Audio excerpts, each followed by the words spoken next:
ബഹുമാനപ്പെട്ട പ്രിയങ്കരനായ MLA mister Prashanth, Anithyan sir, general secretary of this association mister Babu, mister Hari,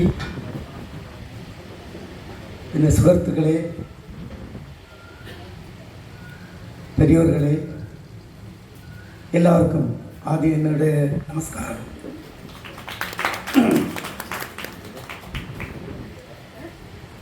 ഞാൻ നിങ്ങളോട് പോലെ ഈ അസോസിയേഷനിലെ ഒരു മെമ്പറാണ്. എൻ്റെ ഫാദറുള്ള പ്രൊഫസർ കലേസരാജൻ നിങ്ങൾക്കറിയാം, മദറിലുള്ള നിർമ്മല രാജ്. ഇവിടെ നിങ്ങൾ വിളിച്ചതിൽ ഭയങ്കര ഒരു നല്ല ഒരു സന്തോഷമാണ്. ഇപ്പം നിങ്ങളെല്ലാം ന്യൂസിൽ കണ്ടു കാണും, 14-ാം തീയതി തൊട്ട് ISROയുടെ ചെയർമാനായിട്ടും സ്പേസ് കമ്മീഷൻ്റെ ചെയർമാനായിട്ടും പിന്നെ ഡിപ്പാർട്ട്മെൻറ്റ് ഓഫ് സ്പേസിൻ്റെ സെക്രട്ടറിയായിട്ടും അപ്പോയിൻ്റ് ചെയ്തിട്ടുണ്ട്. ഞാൻ 13-ാം തീയതിയാണ് ഇവിടെ ചാർജ് എടുത്തത്. 13 ചാർജ് എടുത്തിട്ട് 15-ാം തീയതിയാണ് ബാംഗ്ലൂരിൽ ജോയിൻ ചെയ്തത്. പിന്നെ അതൊക്കെ മുമ്പോട്ട് തന്നെ കാര്യം ബാബു സാർ എല്ലാവരും വന്ന് ഈ ചെയർമാൻ പോസ്റ്റുകളും ഈ ഫംഗ്ഷനൊക്കെ എന്നെ വിളിച്ചതും ഒരു കണക്ഷനില്ല. അത് മുമ്പോട്ട് തന്നെ വിളിച്ചത് കൊണ്ട് then I was thinking പറ്റിയാൽ ഇവിടെ വരണം, നിങ്ങളെല്ലാവരെയും കാണണം. അതൊക്കെ വേണ്ടിയാണ് ഇന്ന് വന്നിട്ട് നാളെ രാവിലെ തന്നെ ഡൽഹി പോകണം. അപ്പം ഇവിടെ വന്നത് main reason to take all your blessings and അതുക്ക് വേണ്ടിയാണ്, അതുക്ക് വേണ്ടി മാത്രമാണ് ഇവിടെ വന്നത്. ഞാൻ ഇവിടെ ISROയിൽ ജോയിൻ ചെയ്തത് 1984 കൊല്ലം ഫെബ്രുവരി 1-ാം തീയതിയാണ് ജോയിൻ ചെയ്തത്. Almost 41 years I am going to complete in ISRO. ഇതൊരു ഭയങ്കര ഒരു ജേർണി ആയിട്ടുണ്ട്. ഇവിടെ ജോയിൻ ചെയ്തപ്പോൾ ഭയങ്കര ഒരു ജൂനിയർ പൊസിഷനിലാണ് ജോയിൻ ചെയ്തത്. പിന്നെ കുറച്ച് പഠിച്ച് M.Tech എടുത്ത് പിന്നെ PhD എടുത്ത് IIT-യിൽ. അങ്ങനെയാണ് പിന്നെ പിന്നെ കുറച്ച് നിറയെ കോൺട്രിബ്യൂഷനൊക്കെ ഉണ്ടായിരുന്നു. പിന്നെ ISROയിലുള്ള ജോലി എന്ന് പറഞ്ഞാൽ ഇത് ഒരു തനി ഇൻഡിവിജ്വലുടെ ജോലിയല്ല, ഇതൊരു വലിയൊരു ടീം വർക്കാണ്. ഇപ്പം ബൈജു ഉണ്ട്, പ്രോജക്ട് ഡയറക്ടർ ഓഫ് PSL, ഇതുപോലെ നിറയെ പേരും 17,500 എംപ്ലോയീസ് ചേർന്നാണ് നമ്മളൊരു ടീം വർക്കായിട്ടാണ് നമ്മളെല്ലാം ഇവിടെ ചെയ്യുന്നത്. അപ്പം ദൈവത്തിൻ്റെ അനുഗ്രഹത്തിൽ ഒരു 7 കൊല്ലമായിട്ട് വലിയ മലയാള ഡയറക്ടറായിട്ട് എടുക്കാൻ പറ്റി. പിന്നെ അതിലെന്താണ് ഈ നിലയിൽ എത്തിയത്. അപ്പോൾ ഈ നിലയിൽ ഈ പൊസിഷൻ എന്ന് പറയുന്നത് ഒരു ഭയങ്കര ഒരു റെസ്പോൺസിബിൾ പൊസിഷൻ. ഒരു ഡിപ്പാർട്ട്മെൻറ്റ് ഓഫ് സ്പേസിൻ്റെ സെക്രട്ടറി എന്ന് പറയുന്ന പോസ്റ്റ് ഒരു ഭയങ്കര ഒരു റെസ്പോൺസിബിൾ ഒരു പൊസിഷനാണ്. അപ്പോൾ ഈ പൊസിഷനിൽ എന്നെ എത്തിച്ചതിൽ lot of people are responsible. എൻ്റെ ജോലി കുറച്ചുണ്ട്, അതില്ലെന്നില്ല. ആദ്യമായിട്ട് എന്നോട് പേരൻസ്, അപ്പോൾ എൻ്റെ വില്ലേജിന്, എൻ്റെ സ്ഥലം എന്ന് പറഞ്ഞാൽ നാഗർകോവിലാണ്. നാഗർകോവിൽ ഒരു ചെറിയൊരു സാധാരണ ഒരു വില്ലേജാണ്, ഒരു ആവറേജ് ബാക്ക്ഗ്രൗണ്ടുള്ള ഒരു വില്ലേജാണ്. അവിടെ ശരിക്കും പറഞ്ഞാൽ ഞാൻ 4ാമത്തെ കാൻഡിഡേറ്റാണ് 10ാം ക്ലാസ്സിൽ കയറുന്നത് കാൻഡിഡേറ്റ്. അങ്ങനെയുള്ള ഒരു സാധാരണ വില്ലേജിൽ നിന്നാണ് വരുന്നത്. അപ്പോൾ അങ്ങനെയുള്ള ഒരു വില്ലേജിൽ കുട്ടികളെ പഠിക്കാൻ വയ്ക്കുന്നത് തന്നെ ഒരു വലിയ ഒരു ഗിഫ്റ്റാണ്. എൻ്റെ അച്ഛനും അമ്മയും നമ്മളുടെ കുട്ടികൾ പഠിക്കണമെങ്കിൽ അങ്ങനെ അതൊക്കെ ഒരു ചാൻസ് കൊടുത്ത് അങ്ങനെയാണ് കൊണ്ടുപോയത്. ആദ്യമായിട്ട് അവർക്ക് ഈ സമയത്തിൽ എൻ്റെ നമസ്കാരത്തിൽ അടുത്ത് നോക്കിയാൽ എൻ്റെ ടീച്ചേഴ്സ്, ഇപ്പം നമ്മളുടെ സ്കൂളിൽ ഒരു വലിയൊരു ഇംഗ്ലീഷ് മീഡിയം സ്കൂളുണ്ടല്ലോ, ഒരു സാധാരണ ഒരു വില്ലേജ് സ്കൂളാണ്. അപ്പോൾ ആ സ്കൂളിന് പറഞ്ഞാൽ, പ്രൈമറി സ്കൂളിന് പറഞ്ഞാൽ നമ്മളിപ്പോൾ ഇരിക്കുന്ന സ്ഥലമുണ്ടല്ലോ, ഇതിലൊരു 1/3 മൊത്തം സ്കൂൾ സ്ഥലം. മൊത്തം 80 സ്റ്റുഡൻസാണ് ഉള്ളത്. നമ്മൾക്ക് എപ്പം മഴ വന്നാൽ അതിനകത്ത് മൊത്തം 5 ക്ലാസ് ഉണ്ട്. പ്രൈമറി സ്കൂളാണ് 5 ക്ലാസ്. 5 ക്ലാസ്സിൽ 3 ക്ലാസ് അകത്തോട്ട് കാണും, 2 ക്ലാസ്, ഒരു ക്ലാസ് വന്ന് ഒരു പുളിയ മരമുണ്ട്, ക്യാമറ അതിൻ്റെ താഴെയാണ് ഒരു ക്ലാസ് നടക്കുന്നത്. പിന്നെ ഒരു ക്ലാസ് അവിടെ റോമൻ കാത്തലിക് ചർച്ചുണ്ട്, അതിൻ്റെ ഭരണണ്ടായാലാണ്. അപ്പം നമ്മളൊക്കെ എപ്പം മഴ വരണമെന്നിങ്ങനെ നോക്കിക്കൊണ്ടിരുന്നു. ആ കാലഘട്ടത്തിൽ മഴ വന്ന് അഡ്വാൻറ്റേജ് എന്നൊക്കെ അറിയാമോ, ക്ലാസ് ഫുള്ളായിട്ട് വെള്ളമായിട്ട് കാണും. ഉടൻ തന്നെ ഹാലിഡേ ഡിക്ലെയർ ചെയ്യും. അപ്പോൾ ഈ ഹാലിഡേ വേണം, മഴ വന്നാൽ കൊള്ളാണ് എല്ലാം നിൽക്കുന്നത്. അങ്ങനെയുള്ള ഒരു സാധാരണ സ്കൂളിൽ നിന്ന് പഠിച്ചു വന്നതാണ്. പിന്നെ ഹൈസ്കൂളിൽ പോയി. പിന്നെ ഹൈസ്കൂളിൽ പോയിട്ട് 10ാം ക്ലാസ് ഫസ്റ്റ് റാങ്ക് കിട്ടിയപ്പോൾ അപ്പോൾ അച്ഛൻ ചോദിച്ചു ഒരാളുടെ അടുത്ത് 10ാം ക്ലാസ്സിൽ ഫസ്റ്റ് റാങ്ക് കിട്ടിയതുകൊണ്ട് സ്കൂളിൽ നല്ല മാർക്കുണ്ട്, അപ്പോൾ എന്ത് ചെയ്യണം? കാരണം ചോദിച്ചപ്പോൾ അവർ പറഞ്ഞു ജോലി കിട്ടണമെങ്കിൽ പോളിടെക്നിക്കിൽ അഡ്മിറ്റ് ചെയ്യണം പറഞ്ഞു. അപ്പോൾ അങ്ങനെയാണ് പോളിടെക്നിക്കിൽ കയറുന്നത്. പിന്നെ പോളിടെക്നിക്കിൽ കയറി ഒരു കുറേ സമയം കഴിഞ്ഞപ്പോഴാണ് മനസ്സിലാകുന്നത് അയ്യോ പോളിടെക്നിക്കിൽ വന്നാൽ എഞ്ചിനീയറിംഗ് പോകാൻ പറ്റില്ല, എഞ്ചിനീയറിംഗ് പോകണമെങ്കിൽ 3 കൊല്ലം കളിച്ചേ പോകാൻ പറ്റുള്ളൂ. പിന്നെ കയറിയത് കൊണ്ട് അവിടെ പഠിച്ച് അവിടെ ഫസ്റ്റ് റാങ്ക് കിട്ടി. പിന്നെയാണ് ജോലിക്ക് പോകുന്നത്. അപ്പം ആദ്യം ഈ ലെവലിൽ വരുന്നത് എൻ്റെ ടീച്ചേഴ്സ്. പിന്നെ പാലിറ്റിയിൽ കയറി, പാലിറ്റിയിൽ ജോലി കിട്ടി. പിന്നെ ISRO ജോയിൻ ചെയ്ത് പിന്നെ AMI പഠിച്ച്, പിന്നെ MTech IIT പഠിച്ച്. MTech I got first rank from IIT Kharagpur. പിന്നെ PhD. അപ്പം രണ്ടാമത്തത് ഇമ്മീഡിയറ്റ്ലി ആഫ്റ്റർ പേരൻസ് എൻ്റെ ഇതൊക്കെ കോൺട്രിബ്യൂഷൻ നോക്കിയാൽ all teachers primary school to PhD teachers all are equally responsible. പിന്നെ അടുത്ത് ഇപ്പം ഞാൻ ഇവിടെ ചെയർമാൻ പോസ്റ്റ് കിട്ടിയിട്ട് എൻ്റെ വില്ലേജിൽ ടെമ്പിളിൽ പ്രെയർ ചെയ്യാൻ പോകും. അപ്പോൾ അവിടെ പോയി വേറെ ആർക്കും പറഞ്ഞിട്ടില്ല, only going to temple. The full village is there. അവിടെ ഒരു 150 ഫാമിലി ഉണ്ട്. അവരും എല്ലാവരും കുട്ടികളും കണ്ട ഒരു ഫെസ്റ്റിവൽ മൂടാണ് വില്ലേജിൽ. അപ്പോൾ ഇത് ഇന്നുള്ള ഇതല്ല. ഞാൻ പഠിക്കുമ്പോൾ തന്നെ വില്ലേജിലെ എല്ലാവരും കുട്ടികൾ പഠിക്കുന്ന എല്ലാവർക്കും ഒരു എൻകറേജ് ചെയ്യും. ഇപ്പം പഠിക്കുന്ന സമയത്തിൽ അവിടെ ഫെസ്റ്റിവലൊന്നും എത്തില്ല. ഒരു പ്രാവശ്യം എൻ്റെ 9th സ്റ്റാൻഡേർഡ് ഫൈനൽ എക്സാം സമയമാണ്. അപ്പോൾ ഫെസ്റ്റിവൽ ആൾറെഡി ഡേറ്റ് ഫിക്സ് ചെയ്ത് പിന്നെ എക്സാം ഡേറ്റ് വന്നു. Immediately festival date was change. അപ്പോൾ അങ്ങനെയുള്ള ഒരു എൻവയറൺമെൻറ്റാണോ. അപ്പോൾ അങ്ങനെയുള്ള all villages are equally responsible for my growth.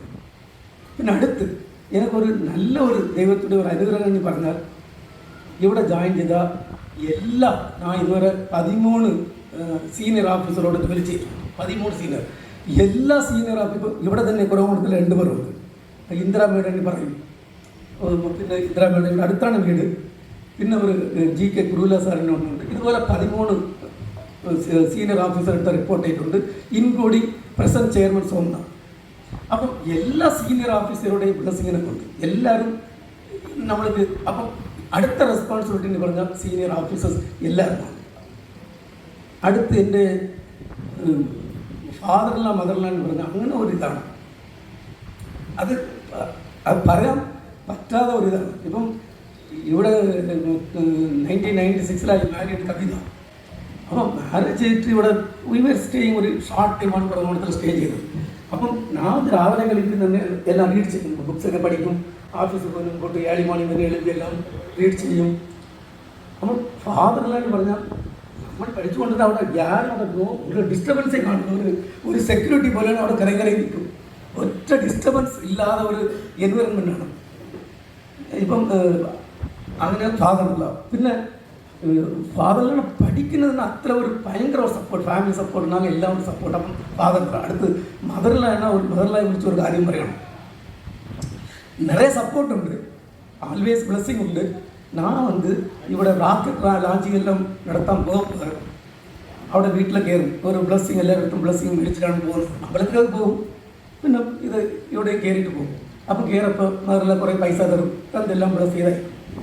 അപ്പം ഒരു ലാഞ്ചിക്ക് PSLV C39 ലാഞ്ച് രാവിലെ എഴുന്നേറ്റ് കുറച്ച് ലേറ്റായി പോയി ഫ്ലൈറ്റ് പിടിക്കുക. അപ്പം ഇവിടെ വന്നില്ല, പുറമണത്ത് വരാതെ ഡയറക്റ്റ് നേരെ പോയി. ഇന്നിപ്പോൾ അവിടെ കൺസോളിൽ ഇருந்து നോക്കിയാൽ ഫ്ലൈറ്റ് ഫെയിലിയറായി. ഫ്ലൈറ്റ് ഒരു ഹീറ്റ് സീറ്റ് സെപ്പറേറ്റ് ആയില്ല, ഇത് ചെയ്തില്ല. അപ്പം നേരെ വിളിച്ചപ്പോൾ പറയുന്നതുണ്ട് നാരായണ ഇവിടെ വന്നില്ലല്ലോ. അപ്പം അത് മാത്രമല്ല, ഇപ്പം റീസെൻ്റ്ലി ഒരു PSLV ഫ്ലൈറ്റ് പോയി, അണ്ണും ഇവിടെ വന്നിട്ടില്ല. പോയാൽ അണ്ണൻ ലാഞ്ച് പോസ്റ്റ്പോൺ ചെയ്യും. അപ്പം എല്ലാവർക്കും അറിയാം, എനിക്ക് മാത്രമല്ല എൻ്റെ ഓഫീസിലുള്ള സീനിയർ ഓഫീസറിൽ എല്ലാവർക്കും അറിയാം നാരായണ അവിടെ പോയി നിൽക്കില്ല, എന്തെങ്കിലും കുളർപിടി ആവും. അതുകൊണ്ട് അവിടെ പോയിട്ട് വരുന്ന എല്ലാവരും പറയും. ഈവൻ ഒരു പ്രാവശ്യം നമ്മൾ ക്യാഷ് സംസാരിച്ചുകൊണ്ടിരുന്നു. ഇപ്പോൾ സോമനാഥ് സാർ ഉണ്ടല്ലോ, സോമനാഥ് സാർ ഇപ്പം ചെയർമാനായിട്ടുണ്ട്. ആ പുള്ളി പറഞ്ഞു, നാരായണൻ ഞാനും കൂടെ വരാം, നിങ്ങളുടെ മദറിനടുത്തോടെ 500 രൂപ കിട്ടല്ലോ, ഞാൻ കൂടെ വരാം. ഈ ബ്ലെസ്സിങ് അത് ഭയങ്കര ബ്ലെസ്സിങ് അല്ലോ. അപ്പം അത് സത്യം പറഞ്ഞാൽ you can jovially take it. Scientific organisation yes we are doing lot of work. But സത്യം പറഞ്ഞാൽ അങ്ങനെയാണ്. അങ്ങനെ ഒരു എലിഗൻ്റ് ബ്ലെസ്സിങ്. അപ്പോൾ അത്ര ഒരു ബ്ലെസ്സിങ് ആണ്. ഫാദറില്ല, മദറില്ല, പിന്നെ അതുപോലെ തന്നെ സിസ്റ്ററില്ല, ഗോ ബ്രദർ, എല്ലാവരും ഒരു ടോട്ടൽ ഫാമിലി, ഒരു കൂട്ട് ഇതാണ്. അതുപോലെ എൻ്റെ വൈഫിന് പറഞ്ഞാൽ അത് പറയാതിരിക്കാൻ പറ്റില്ല, അത്ര ഒരു സപ്പോർട്ടാണ്. അത് 2 ഉദാഹരണം പറയണം. ഒന്ന് മാരേജ് നടന്നത് ഒരു തേഴ്സ്ഡേ വ്യാഴാഴ്ച. പിന്നെ നമ്മൾ 4 ലീവ് എടുത്തിട്ട് ഞായറാഴ്ച ഹണിമൂൺ ട്രിപ്പിന് കൊടൈക്കനാൽ പോയി രണ്ടും. അപ്പോൾ കൊടൈക്കനാലിൽ പോയി 1 വീക്ക് റൂം ബുക്ക് ചെയ്തു. സോ സൺഡേ നൈറ്റ് ഉള്ളിൽ അവിടെ എത്തിയത് 1 week room is book. Monday morning with breakfast എടുത്തിട്ട് വരപ്പോൾ വീട്ടിലൊരു ഫോൺ അടിക്കാണ്ട് വീട്ടിൽ വിളിച്ചപ്പോൾ എൻ്റെ അമ്മ പറഞ്ഞു, നിൻ്റെ സീനിയർ SC ബോസ് സാറോട് ഒന്ന് വിളിക്കാൻ പറഞ്ഞു. അപ്പോൾ എനിക്കറിയാം പുള്ളി എതുക്കാണ് വിളിക്കുന്നതിന്. അപ്പോൾ ഞാൻ ഒരു ഫോൺ അടിച്ച് സാറോട് സംസാരിച്ച് പറഞ്ഞു, നാരായണൻ ആദ്യമായിട്ടും നമ്മൾ ലിക്വിഡ് ഹൈഡ്രജൻ എക്സ്പെരിമെൻറ്റ് ചെയ്യാൻ പോകുന്നതുണ്ട്, I want you to come, ഇല്ലെങ്കിൽ ഇതുകൊണ്ട് നടക്കില്ല, യു പ്ലീസ് കം. ഇത്ര ഒരു റിക്വസ്റ്റ്, ഒരു സീനിയർ ഓഫീസർ ഇത്ര റിക്വസ്റ്റ് ചെയ്യുന്നത്. ഫസ്റ്റ് എക്സ്പെരിമെൻറ്റ് ഇപ്പം അതാണ് നമ്മൾ ഹൈഡ്രജനൊക്കെ വെച്ച് ഇപ്പം എഞ്ചിനൊക്കെ ഡെവലപ്പ് ചെയ്തിട്ടുണ്ട്. അപ്പം എനിക്ക് ഉടൻ തന്നെ പറഞ്ഞു തോന്നുന്നുണ്ട്. ആ കവിത അവിടെ നിൽപ്പുണ്ട്. നോക്കിയിട്ട് ഒരു മാരേജ് ആയിട്ടുണ്ട്, 4 ദിവസമായി, കരിമൺ ട്രിപ്പ് ഒന്ന് ബുക്ക് ചെയ്തിട്ടുണ്ട്. ഇപ്പം പറഞ്ഞാൽ സപ്പോസ് തിരിച്ചു പോകേണ്ടി പറഞ്ഞാൽ ഈ ഒരു ഭയങ്കര ഭ്രാന്തനാണെങ്കിൽ ഇവനോട് ജീവിക്കാൻ പറ്റില്ലെങ്കിൽ അങ്ങനെ ഒരു ഡിസിഷൻ എടുത്ത് പോയാൽ എന്ത് പറ്റും? അപ്പോൾ എനിക്ക് വരണമെങ്കിൽ ആഗ്രഹമുണ്ട്. ആയിക്കോട്ടെ സാർ, അത് പറ്റില്ല. ഓക്കെ, തന്നെ ഇവൻ്റ് തരണം റൂമിലൊക്കെ വരുന്നത് പോയിട്ട് ഉച്ചയ്ക്ക് ചാപ്പാടിക്കാൻ ലഞ്ച് അടിക്കാൻ വരപ്പോൾ അപ്പം തന്നെ ഞാൻ ലഞ്ച് വരുന്നതിന് മുമ്പോട്ട് റൂം കണ്ട ഡ്രസ്സൊക്കെ ഉണ്ടല്ലോ അവിടെ എല്ലാം നമ്മളെല്ലാം പോയിട്ട് ഷർട്ടിനൊക്കെ ഊരി കളഞ്ഞിട്ടുണ്ട്, എല്ലാം ഫോൾഡ് എല്ലാം വച്ചിട്ടുണ്ട്. അപ്പം ഞാൻ ചോദിച്ചു എന്ത് ചെയ്തു? ഇല്ല, റൂം ഒരു ISR ജനലിൻ്റെ റൂം കിടന്നതല്ല, ഇത് എന്ത് പറയുന്നില്ല, ക്ലീനിങ് സ്റ്റാഫൊക്കെ അങ്ങനെല്ലാം വച്ചിട്ടുണ്ട്. അപ്പം വന്ന് ലഞ്ച് അടിച്ചിട്ട് തുടപ്പം പറഞ്ഞു, why don't you respect your boss. ഇത് മനസ്സിലായില്ല എന്താണ് meaning. What you mean boss respect എന്താണ് മീനിങ്? ആരും വിളിച്ചല്ലോ, നമ്മൾ കരിമുറൊക്കെ പിന്നെ വരാം. Okay, why don't we go back. I used as A opportunity. ഉടൻ തന്നെ ടിക്കറ്റ് ബുക്ക് ചെയ്ത് ഈവനിങ് 4 മണി ബസ്സിൽ കയറി നെക്സ്റ്റ് ഡേ വൈകുന്നേരത്തിൽ വന്ന് ഇറങ്ങി. അപ്പം യു പ്ലീസ് അണ്ടർസ്റ്റാൻഡ്, ഈ ഫേസ് ആരാണ് എന്നെ സപ്പോർട്ട് ചെയ്യുന്നത്. അതുമാത്രമല്ല, നിറയെ ഇതിനെക്കുറിച്ച് പറയുകയാണെങ്കിൽ നിറയെ പറഞ്ഞുകൊണ്ടേയിരിക്കാം. അടുത്തുണ്ട് ഇപ്പം നമ്മളൊരു GSLV എന്നൊരു റാക്കറ്റ്, അത് നമ്മൾ ക്രേജി റാക്കറ്റ് ലോഞ്ച് ചെയ്ത് ഡിസൈൻ ചെയ്ത് 20 കൊല്ലം പഠിച്ചാണ് ആദ്യം ഫ്ലൈറ്റ് പോകുന്നത്. 20 1985 ഫ്ലൈറ്റ് ആദ്യം അപ്രൂവ് ചെയ്ത് 2010 ആദ്യം ഫ്ലൈറ്റ് നമ്മൾ വിട്ട് ഫ്ലൈറ്റ് ഫെയിലിയറായി. അപ്പം ഫെയിലിയറായാൽ ഭയങ്കര ഒരു ടെൻഷനാണ്. നമ്മൾ എത്ര കൊല്ലം ജോലി ചെയ്തിട്ട് ഫെയിലിയറായി പോലെ. അപ്പോൾ ഫെയിലിയർ അനാലിസിസ് കമ്മിറ്റി അതൊക്കെ നാനാണ് പ്രസൻറ്റ്. അപ്പം ഞാനെല്ലാം പഠിച്ചുകൊണ്ടിരിപ്പുണ്ട്. അപ്പം കവിത എന്ന് ചോദിക്കുന്നുണ്ട്, please explain what the reason for failure. നമ്മളെ ടെൻഷനിലാണ് ഇപ്പോൾ. ടെൻഷൻ സമയത്തിൽ എന്താണ് ഫെയിലിയർ, ഇവർക്ക് എന്ത് പറഞ്ഞുകൊണ്ട് എന്ത് മനസ്സിലാക്കും, എന്താണ് മനസ്സിലാക്കാൻ പോകുന്നത്? ഞാൻ പറഞ്ഞു, നിങ്ങൾ പറഞ്ഞ എന്താണ് മനസ്സിലാക്കാൻ പോകുന്നത് അങ്ങനെ. അപ്പം പ്രസൻറ്റേഷൻ അന്ന് ചെയ്യാനാണ് ഫസ്റ്റ് മീറ്റിംഗ് രാവിലെ 3 മണിക്ക് ബെഡിൽ നിന്ന് എഴുതി പോയി. ഞാൻ പതുക്കറിഞ്ഞ് ബുക്കുകളൊക്കെ നോക്കുന്നുണ്ട്. നോക്കിയപ്പോൾ ഒരാൾ ടേബിളിൽ മുകളിൽ ഇരിപ്പുണ്ട്. എനിക്ക് പറഞ്ഞിട്ടില്ലെങ്കിൽ either you explain to me or you cannot read. പിന്നെ ആ 7 മണി 3 മണിക്ക് വീട്ടിലെ വൈഫോട് അടിപിടിയോട് ചെയ്യാൻ പറ്റുമോ? ദെൻ അവിടെ നിന്ന് ഐ വാസ് എക്സ്പ്ലെയിനിങ് അങ്ങനെയാണോ, എഞ്ചിൻ ഇങ്ങനെയാണ് വർക്ക് ചെയ്യുന്നത്, അതൊക്കെ എല്ലാം പറഞ്ഞിട്ട് ദെൻ സി ലെഫ്റ്റ്. ഞാൻ എല്ലാം പഠിച്ചിട്ട് വണ്ടിയിൽ രാവിലെ 8:30 വണ്ടിയിൽ കയറപ്പോൾ നമ്മുടെ ഒരു ഭയങ്കര ടെൻഷനിലാണ്. ഒരു 1000 crore പ്രോജക്റ്റ് ഫെയിലിയറായി ഇങ്ങനെയാണ് വരുന്നത്. അവിടെ ഹൈഡ്രജൻ്റെ പ്യൂരിറ്റി ഒന്ന് നോക്കി കൊടുക്കണം. നമ്മളെങ്ങനെ എന്താണ് ശല്യം ചെയ്തത് മിണ്ടാൻ പോട്ടെ. അപ്പോൾ ഇവിടെ വന്ന് GSS വെച്ചാണ് മീറ്റിംഗ്, ഫുൾ ഡേ മീറ്റിംഗ് നടത്തി. മീറ്റിങ്ങിൽ നമ്മളൊരു കൺക്ലൂഷൻ ഇല്ല. രാത്രി 9 മണി തിരിച്ചു വരപ്പോൾ ഐ വാസ് തിങ്കിങ്, ഇങ്ങനെ ഒരു സ്റ്റേറ്റ്മെൻറ്റ് കവിത പറഞ്ഞല്ലോ. സത്യം പറഞ്ഞാൽ that was one of the reason for failure. Next day ഓഫീസിൽ പേപ്പർ എടുത്താൽ അതാണ്. ഇതുപോലെ നിറയെ പിന്നെ ഒരു 72 ദിവസം ഈ GSLV വേണ്ടി ശ്രീഹരിയോട്ടായ അവിടെ ഉണ്ടായിരുന്നു. 72 കൊല്ലം കഴിച്ച് ഇൻ ബിറ്റ്വീൻ ഒന്ന് ഫാമിലി വേണ്ടി ഇവിടെ വരാൻ വന്നാൽ വീട്ടിൽ വന്നുകൊണ്ട് what was the first statements as what for you came back. എല്ലാ വീട്ടിലും എന്ത് പറയും? യു കം അങ്ങനെ എത്തിക്കും, യു കംപ്ലീറ്റ് ദ സക്സസ് പിന്നെയാണ് പറഞ്ഞത്. അങ്ങനെ അതുപോലെ ഫുൾ സപ്പോർട്ടാണ്. ഫുള്ളാണ് ഒരു ഇതുകൊണ്ട് ശരിക്കും പറഞ്ഞാൽ എൻ്റെ ISRൻ്റെ ഒരു കോൺട്രിബ്യൂഷൻ, എൻ്റെ ഫുൾ ഫാമിലി കോൺട്രിബ്യൂഷനാണ്. അതുപോലെ എൻ്റെ മോനും അതുപോലെ എത്രയോ സാക്രിഫൈസ് ചെയ്തിട്ടുണ്ട് എന്നെ കൊണ്ട്.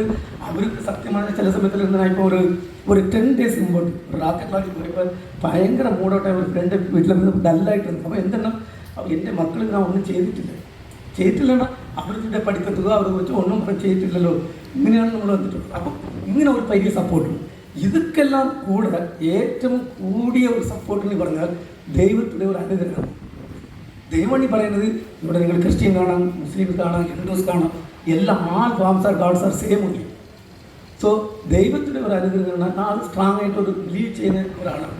അപ്പം ഇങ്ങനെ ഈ പൊസിഷൻ കിട്ടിയത് എൻ്റെ parents, teachers, my seniors, all my family members, all my relatives, villagers, everybody is equally responsible.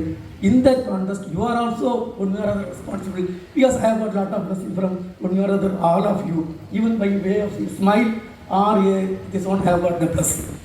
Now, അടുത്ത് നോക്കിയാൽ ഈ ISROയിൽ എന്നോട് ജോലി ചെയ്ത എല്ലാ കൂട്ടുകാരും ഒരു നല്ല ഒരു ടീമാണ്. ഇത് ഒരാളുടെ ഇതിൽ നല്ലൊരു ടീമാണ്. നിറയെ ഗോൾഡ് മെഡൽ എടുത്ത ആൾക്കാരോട് എല്ലാം ആ team members everybody is equally responsible. So with that only I have been recognised for this position. ഇപ്പോൾ ISROയെ കുറിച്ച് സംസാരിച്ചാൽ നിങ്ങൾ നല്ല എഡ്യൂക്കേറ്റഡ് ആണ്, എല്ലാവർക്കും അറിയാം. ISRO ഒരു ഒന്നാമത്തെ ബെസ്റ്റ് ഓർഗനൈസേഷൻ 1962 സ്റ്റാർട്ട് ചെയ്ത ഒരു പ്രോഗ്രാമാണ്. അപ്പോൾ അന്ന് സ്റ്റാർട്ട് ചെയ്ത് നമ്മുടെ ആദ്യത്തെ ഇൻഡിജിനിയസ് റാക്കറ്റ് എന്ന് പറയുന്നത് November 20, 1967 നമ്മൾ ഒരു മീറ്റർ ഹൈറ്റിലുള്ള rocket, indigenous rocket. First rocket 63 പോയി, ഇതാണ് ഇൻഡിജിനിയസ് റാക്കറ്റ് പോകുന്നത്. അപ്പോൾ ആ കാലഘട്ടത്തിൽ നമ്മൾ അടുത്ത കൺട്രി നോക്കിയാൽ റഷ്യ 1961 ആള് യൂറി ഗഗാരിൻ്റെ മോളിൽ കൊണ്ടുപോയി സേഫായിട്ട് കൊണ്ടുവന്നിട്ടുണ്ട്. 1969 ഞാൻ 1ാം ക്ലാസ് തറയിൽ നിന്ന് പഠിക്കുന്ന സമയത്തിൽ ആണ് നമ്മുടെ ടീച്ചേഴ്സ് ഒന്ന് പറയുന്നതുകൊണ്ട് Neil Armstrong has landed safely on the moon.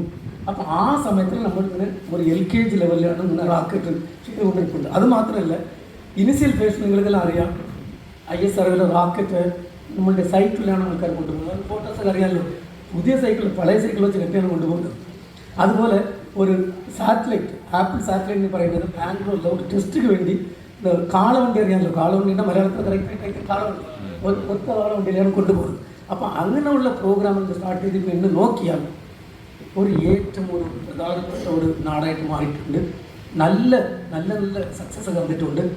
ഇവൻ എല്ലാ ഫീൽഡിലും telecommunication, television broadcasting, resource management, tele education, navigation systems, potential fishery zones, ഇവിടെ നിറയെ ആപ്ലിക്കേഷൻസ്. ഇപ്പോൾ ഈ ആപ്ലിക്കേഷനെ കുറിച്ച് ഞാൻ നിങ്ങൾക്ക് സംസാരിക്കണമെങ്കിൽ ഒരു 3 മണിക്കൂറാണ്. ബട്ട് 1-2 പറയാം. ഒരു 40 കൊല്ലത്തിന് മുമ്പോട്ട് ഇപ്പോൾ ഇവിടെ നിന്ന് എറണാകുളത്ത് ഒരു ടെലിഫോൺ ചെയ്യണമെങ്കിൽ ഒരു ട്രങ്ക് ബുക്ക് ചെയ്തിട്ട് എത്ര സമയം വെയിറ്റ് ചെയ്യണമെങ്കിൽ അറിയാം. ഒരു ഒരു കാൽ ചെയ്യണമെങ്കിൽ അതൊരു ഭയങ്കര ഒരു ഡ്രീം പോലെയാണ് തോന്നുന്നത്. ഇന്ന് അങ്ങനെയല്ല, എല്ലാവരുടെ അടുത്തും മൊബൈലുണ്ട്, നിനച്ച ഉടൻ തന്നെ കിട്ടും. അപ്പോൾ ഇങ്ങനെയുള്ള റിവല്യൂഷൻ വന്നവർക്ക് space is one of the reason. അടുത്ത് നമ്മൾക്ക് 7,500 കിലോമീറ്റർ സീസോറുണ്ട്. അപ്പം ഇതിൽ ആൾക്കാർക്ക് മീനൊക്കെ പിടിക്കാൻ പോകുന്നുണ്ടല്ലോ, നമ്മൾ സാറ്റലൈറ്റ് മൂലം എവിടെയാണ് മീൻ ഫിഷ് കിട്ടുന്നത് ലൊക്കേറ്റ് ചെയ്ത് പറയുന്നത്. അപ്പോൾ ലൊക്കേറ്റ് ചെയ്ത് പറയുന്നത് അവിടെ ആൾക്കാർ കറക്റ്റായിട്ട് പിടിച്ചിട്ട് വരുന്നത്. അതിൽ കിട്ടുന്ന പ്രോഫിറ്റ് മാത്രം ഒരു കൊല്ലത്തേക്ക് 34,000 കോടി രൂപയാണ് profit. Government of India ISRO തരുന്ന ബഡ്ജറ്റ് വന്ന് 14,000 crore. അപ്പോൾ അതുപോലെ നിറയെ ഇത് വന്നിട്ടുണ്ട്. ചിലയിടത്തിൽ നമ്മൾ ഭയങ്കര സക്സസ് വന്നിട്ടുണ്ട്. ഒന്ന് നിങ്ങളെല്ലാം അറിയാം, ചന്ദ്രയാൻ ലോകത്തിൽ സൗത്ത് പോളിൽ, ചന്ദ്രൻ്റെ സൗത്ത് പോളിൽ ഫസ്റ്റായിട്ട് സക്സസ് ആയിട്ട് ലാൻഡ് ചെയ്ത് country India is the first country which are successfully landed. ഇപ്പോൾ 2 ദിവസത്തിന് മുമ്പോട്ട് 2 സാറ്റലൈറ്റ് മുകളിൽ കറങ്ങിയിട്ടുണ്ട്. 2 സാറ്റലൈറ്റ് അതിൻ്റെ സ്പീഡ് എത്രയും അറിയാം. ഇപ്പോൾ നിങ്ങൾ നാം മനസ്സിലാക്കുന്നു ഈ സ്പീഡ് ഇത് ഡാക്ടർ 2 കാർ റോഡിൽ പോയിട്ടിരിപ്പുണ്ട്. ഒരു കാർ 100 km/h, അടുത്ത കാർ 100 km/h. രണ്ടും കൊണ്ട് കറക്റ്റാണ് കണക്ട് ചെയ്യണമെങ്കിൽ മൂവ് ചെയ്തിട്ട് എത്ര പാടുന്ന അറിയാമോ? സാറ്റലൈറ്റ് അവിടെ 28,400 km/h ചുറ്റിക്കൊണ്ടിരിപ്പുണ്ട് 2 സാറ്റലൈറ്റ്. അപ്പം ഒരു 2 സാറ്റലൈറ്റ് സെയിം സ്പീഡിലൊക്കെ അത് ആ സമയത്ത് കൊണ്ട് കറക്റ്റാണ് ഡാക്ക് ചെയ്യും. അപ്പം നമ്മൾ പാടുപെട്ട് ഡാക്ക് ചെയ്ത് സക്സീഡ് ആയിട്ടുണ്ട്. അപ്പോൾ ലോകത്തിലെ ഇന്ത്യ 4ാമത്തെ കൺട്രിയാണ് അന്ന് സക്സസ്. ഇപ്പോൾ റീസെൻ്റ് ഞാൻ ചാർജ് ശേഷം സക്സസ് ആയി. അതുപോലെ ചന്ദ്രയാൻ 1 പോയി ആദ്യം വാട്ടർ മാലിക്യൂൾ കണ്ടുപിടിച്ചു. പിന്നെ മാർസ് ഓർബിറ്റ് മിഷൻ, ഇവിടെ മാർസ് ഓർബിറ്റ് മാർസ് പോകണമെങ്കിൽ 68 കോടി കിലോമീറ്റർ ട്രാവൽ ചെയ്യണം. അപ്പോൾ നിങ്ങൾക്കെല്ലാം ഒരു ചെറിയ കാൽക്കുലേഷൻ ഉണ്ട്. 0.1 ഡിഗ്രി എററിൽ പോയാൽ എവിടെ പോയി നിൽക്കേണ്ടി? നമ്മൾ കറക്റ്റാக പോയി ഒരു മാർസ് റെഡ് പ്ലാനറ്റിൽ ആദ്യമായിട്ട് സക്സസ് ചെയ്ത ഫസ്റ്റ് കൺട്രി ഇന്ത്യയാണ്. No other country, any developed country they are not succeed in the first attempt. അപ്പോൾ ഇതുപോലെ நிறைய ப்ரோக்ராம்ஸ் ഉണ്ട്. ഇന്നും ഇപ്പം honourable prime ministers lot of programmes. നമ്മൾ അതേക്കുറിച്ചെല്ലാം പിന്നെ സംസാരിക്കണം. ആൾക്കാരെ കൊണ്ടുപോകുന്നതും പിന്നെ നിറയെ application. Already Hari is going on seeing the watch. Generally if I am seeing the watch in the office, the meaning is please get out of the room. അതാണ് meaning. Okay, doesn't matter. അപ്പം ഇതുപോലെ നിറയെ ISR നിറയെ പ്രോഗ്രാമുണ്ട്. നമ്മളൊരു space station ചെയ്യാൻ പോകുന്നുണ്ട്. നമ്മുടെ ആൾക്കാരെ സേഫായിട്ട് കൊണ്ട് തിരിച്ചു വരുന്നത് പ്രോഗ്രാമുണ്ട്. പിന്നെ 1980 അബ്ദുൽ കലാം സാർ, നിങ്ങൾ എല്ലാവർക്കും അറിയാം അബ്ദുൽ കലാം സാർ. സാറുടെ പ്രോജക്റ്റ് ഡയറക്ടർഷിപ്പിലാണ് ആദ്യം SLV-3 സക്സസ് ആയിട്ട് പോയത്. അതിൻ്റെ കേപ്പബിലിറ്റി, SLV-3യുടെ കേപ്പബിലിറ്റി പറയുന്നത് 35 കിലോഗ്രാം സാറ്റലൈറ്റാണ് ലോ എർത്ത് ഓർബിറ്റിൽ കൊണ്ടുവിടുന്ന റോക്കറ്റാണ്. 17 ടൺ ഇടവുള്ള റോക്കറ്റ്. ഇപ്പം പുതിയതായിട്ട് നമ്മളിപ്പോൾ റോക്കറ്റ് ചെയ്യുന്നുണ്ട്. അതിൻ്റെ കപ്പാസിറ്റി 30,000 കിലോഗ്രാം കൊണ്ടിടുന്ന കപ്പാസിറ്റിയാണ് ഇപ്പോൾ ഉള്ളത്, നമ്മളിപ്പം സ്റ്റാർട്ട് ചെയ്തിട്ടുള്ളത്. അപ്പോൾ ഇതുപോലെ നിറയെ പ്രോഗ്രാംസ് ഉണ്ട്. അപ്പോൾ ഈ സമയത്തിൽ നാം ഈ വാക്കുകൾ കൂട്ടാൻ ചുരുക്കാനുള്ള ഒരു ഇതാണ് ഞാൻ ഇവിടെ വന്നത്. എല്ലാവരുടെയും ഒരു ബ്ലെസ്സിങ് മേടിക്കാൻ, വേറെ ഫെലിസിറ്റേഷൻ അങ്ങനെ അതൊക്കെ സെക്കൻഡറി. നിങ്ങളുടെ എല്ലാവരുടെയും ഒരു ബ്ലെസ്സിങ് വേണം. ഈ പൊസിഷനിൽ പറയുന്നത് നിങ്ങൾക്ക് വിക്രം സാരാഭായ് ഒരു മഹാനാണ്, ഒരു ഭയങ്കര റിച്ച് പേഴ്സണാണ്. അങ്ങേര് ഒരു ആക്യുപ്പൈ ചെയ്ത അങ്ങേരാണ് ഒരു മിഷണറി ലീഡർ. അങ്ങേരാണ് ഈ സ്പേസ് പ്രോഗ്രാം സ്റ്റാർട്ട് ചെയ്തത്. അങ്ങേര് ഇരുന്ന ഒരു ചെയറാണ്.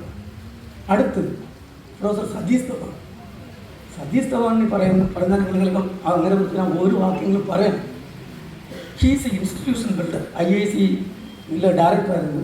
അപ്പോൾ ഡയറക്ടറായത് ഫോറിനിലിരുന്നപ്പോഴാണ് സാരാഭായ് മരിച്ച ശേഷം പ്രൈം മിനിസ്റ്റർ വിളിക്കുന്നത്. അത് സാർ നിങ്ങളാണെങ്കിൽ Satish Dhawan to take the charge. പുള്ളി പറഞ്ഞ് ഞാൻ ഇപ്പോൾ വരാൻ പറ്റില്ല, ഞാൻ ഇവിടെ ക്ലാസ് എടുക്കുന്നുണ്ട്, ഞാൻ 3 മാസം അടിച്ചു വരാൻ പറ്റില്ല. ഇപ്പോൾ ഒരു ചെയർമാൻ പോസ്റ്റിന് അടുത്ത ദിവസം തന്നെ എല്ലാവരും പോയി പോകും. ബട്ട് അങ്ങനെയുള്ള ഒരാളാണ്. അത് മാത്രമല്ല SLV-3 ആദ്യം ഫെയിലിയർ ആയപ്പോൾ അങ്ങനെ ചെയർമാൻ മറ്റേ Kalam was the project director. He told Kalam don't come, I will face the press. He was facing the press.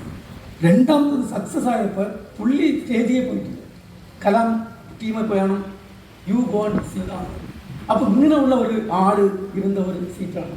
അതുപോലെ ഇപ്പം നമ്മുടെ മാധവൻ സാർ, പിന്നെ ഇപ്പോൾ present chairman mister Somanath, doctor Sivan, doctor Radhakrishnan sir, പിന്നെ കിരൺ കുമാർ, കസ്തൂരംഗൻ സാർ, ഇങ്ങനെ പ്രൊഫസർ UR അങ്ങനെയാണ് first project director of the satellite. ഇങ്ങനെയുള്ള ആൾക്കാരൊക്കെ ഇരുന്ന ഒരു സീറ്റാണ്. ആ സീറ്റിൽ പോയി ഇരുന്ന് ഇത് ചെയ്യണമെങ്കിൽ എല്ലാവരുടെയും അനുഗ്രഹങ്ങളും ദൈവത്തിൻ്റെ ഒരു ബ്ലെസ്സിങ്ങും നിങ്ങളുടെ ആൾ പീപ്പിളുടെ ഒരു ബ്ലെസ്സിങ്ങും വേണമെന്ന് കേട്ടുകൊണ്ട് ഇവിടെ വന്നിട്ടുള്ള കുട്ടികൾ എല്ലാം നന്നായിട്ട് വരട്ടെ. എല്ലാ കുട്ടികളും നന്നായിട്ട് പഠിച്ചാൽ ഒരേ കുട്ടികൾക്ക് ഒരേ ഒരു വാക്ക് പറയാം. If you put a target, nothing is impossible. So grow as a good human being, study well, so everything is possible. And India, when we got independence, economically we were much behind. Health sector wise we are much behind. But today, after 76 years, we have grown to much higher levels. And India will become a developed country when before we celebrate 100 years of independence. അപ്പോൾ കുട്ടികളൊക്കെ നന്നായിട്ട് പഠിച്ച് ഈ ദേശത്തെ ഒരു developed country ആയിട്ട് മാറ്റാൻ you have to contribute എന്ന് പറഞ്ഞുകൊണ്ട് ഇവിടെ എന്നെ വിളിച്ചതിൽ എല്ലാവർക്കും let me express my heart felt gratitude to each and every one of you. And even though my father-in-law and mother-in-law is not here, Professor Karesh Raj and Nirmala Raj is not here, because of them I am so honored to be here. And really I am one of the so blessed person by God and all elders, and that is the reason I could come to this position. So on this occasion, let me request all of you to pray and bless me to take ISRO to greater heights with the total team ISRO. Thank you. Jai Hind.